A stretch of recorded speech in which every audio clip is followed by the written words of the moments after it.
والعصر ان الانسان لفی خسر، اللہ قسم کھا کے کہہ رہے ہیں اور زمانے کی قسم کھا رہے ہیں اور عصر کے وقت کی قسم کھائی اور زمانے کی قسم کس لیے کہ زمانے نے سارے انسانوں کی تاریخ کو دیکھا ہے.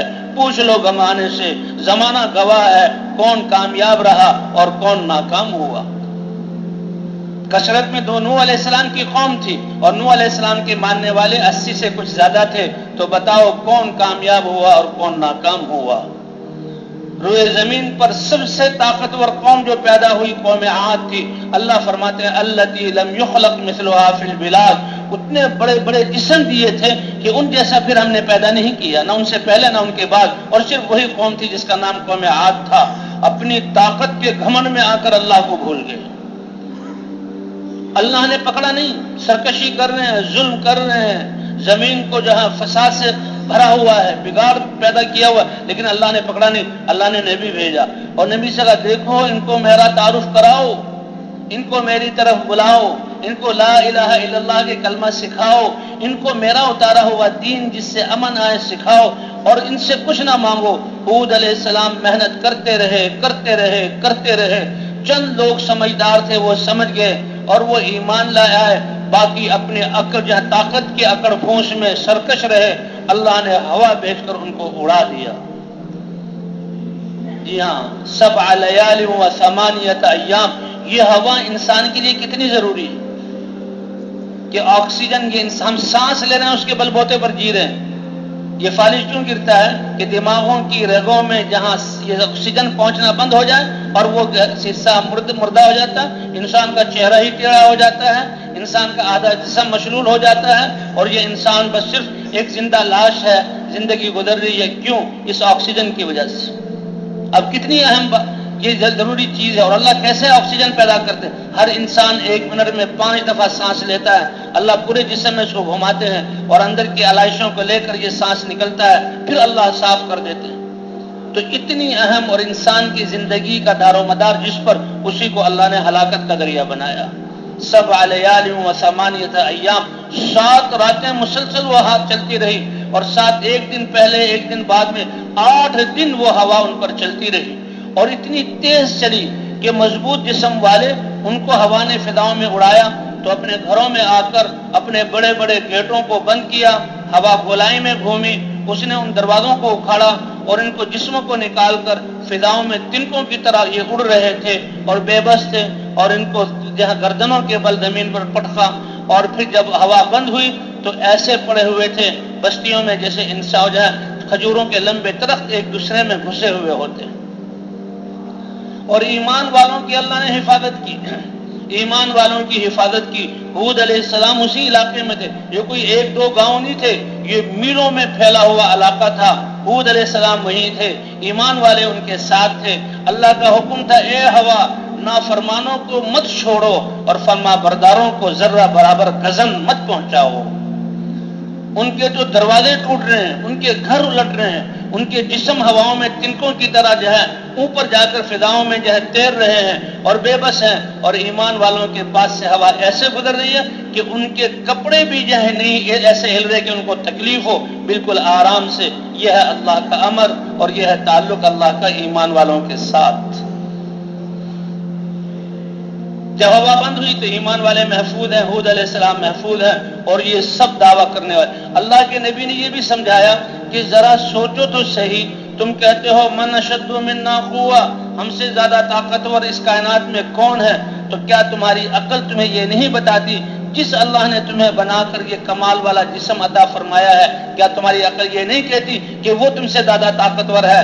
لیکن جب انسان خواہشات کے نشے میں اور دنیا کی محبت کے نشے میں، جیسے نشائی آدمی کسی اپنی ماں کو نہیں جو ہے وہ پہچانتا، اس کی طرف بھی دست درازی کرتا ہے، اپنے باپ کو نہیں پہچانتا، ایسے ہی دنیا کی محبت کا نشہ انسان کو ایسا بگاڑتا ہے کہ یہ بات ان کی سمجھ میں نہیں آئی. اے ہود یہ کیا کہہ رہے ہو؟ کون ہے پیدا کرنے والا؟ کون ہے بنانے والا؟ والعصر ان الانسان لفی خسر. یہ زمانہ گواہ ہے. اس نے قوم عاد کو بھی دیکھا، اس نے قوم ثمود کو بھی دیکھا، اس نے قوم شعیب کو بھی دیکھا، اس نے مدین والوں کو بھی دیکھا، اس نے قوم سبا کو بھی دیکھا. ایسا بھول جانے والا کہ ابھی چند صدیوں بعد قوم سمود وہ دنیا میں آئی. وہ کہنے لگے یہ قوم عاد، ان کے یہ الٹے ہوئے گھر اور ان کے یہ ہڈیوں کے یہ ڈھانچے اور ان کا یہ ساز و سامان بڑے بیوقوف تھے.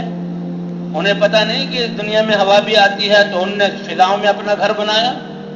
ہم ہیں جو مقابلہ بیماری کا مقابلہ اور آسمانی آفتوں کا مقابلہ عقل کے اندھے ان کا مقابلہ کریں. ارے اپنے اعمال کو ٹھیک کرو، توبہ کرو، اللہ کی طرف رجوع کرو. اللہ سیلابوں سے بچائیں گے، اللہ آفتوں سے بچائیں گے، اللہ مہلک بیماریوں سے بچائیں گے. اس کا راستہ اللہ کی طرف رجوع کرنا ہے. تو وہ بھی عقل کے اندھے اور اپنی صنعت میں بڑے غرور میں کہ قوم عاد تو بڑی بیوقوف تھی. انہوں نے فضاؤں میں اپنے گھر بنا لیے، ہواؤں نے ان کو اڑا دیا.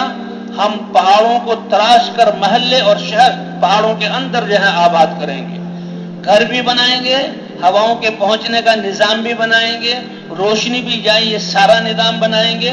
محلوں کے محلے پہاڑوں کے اندر آباد ہوں گے. اللہ نے ان کے آثار باقی رکھے ہوئے ہیں انسانیت کو دکھانے کے لیے کہ دیکھو کیسے وہ صنعت والے لوگ تھے، لیکن ایمان نہ لائے تو ان کی صنعت نے ان کو نہ بچایا. اپنی سمجھ میں تو کتنا پختہ تھے کہ ہوا آئی تو پہاڑوں کا کیا بگاڑ لے گی، ہمارے گھروں تک تو وہ پہنچے گی نہیں، ہم تو پہاڑوں کے اندر اپنے گھروں میں ہوں گے. اللہ کے نافرمان، اللہ نے ان کو ہلاک نہیں کیا. یہ میرے بندے ہیں، یہ اپنی طاقت کے گھمنڈ میں غفلت میں پڑ گئے ہیں، نشے میں پڑ گئے ہیں، میں نے ان کو معاف کرنا ہے. اللہ نے صالح علیہ السلام کو بھیجا، اے میری قوم اعبد اللہ، اللہ کی عبادت کرو، وہی تمہارا خالق اور مالک ہے، رزاق ہے. اسی نے تمہیں بنایا ہے، اسی نے یہ سمجھ دی ہے، اسی نے تمہیں یہ مواقع دیے ہیں کہ تم نے دنیا میں ایک کارنامہ انجام دیا. اگر اس پر ایمان لے آؤ تو فلاح کو پا جاؤ گے. اے صالح تمہاری بات سمجھ میں نہیں آتی، کہاں ہے اللہ، کہاں ہے یہ چیزیں، اس کی قدرت. یہ تو ہم نے اپنے ہاتھوں سے کیا، تراش تراش کر یہ شہر آباد کیے ہیں. یہ ہمارے ہنر کا کارنامہ ہے، ہمارے فن کا کارنامہ ہے، جسے آج دنیا دعویٰ کر رہی ہے کہ ہم فضاؤں کو چیر کر کہاں کہاں تک پہنچ گئے.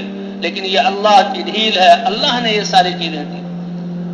اچھا تم اللہ کے رسول ہو تو ہمیں کوئی معجزہ دکھاؤ، کوئی معجزہ دکھاؤ. اللہ نبیوں کو بھیجتے ہیں اور خود اللہ اپنی علم اور حکمت سے معجزہ دیتے ہیں.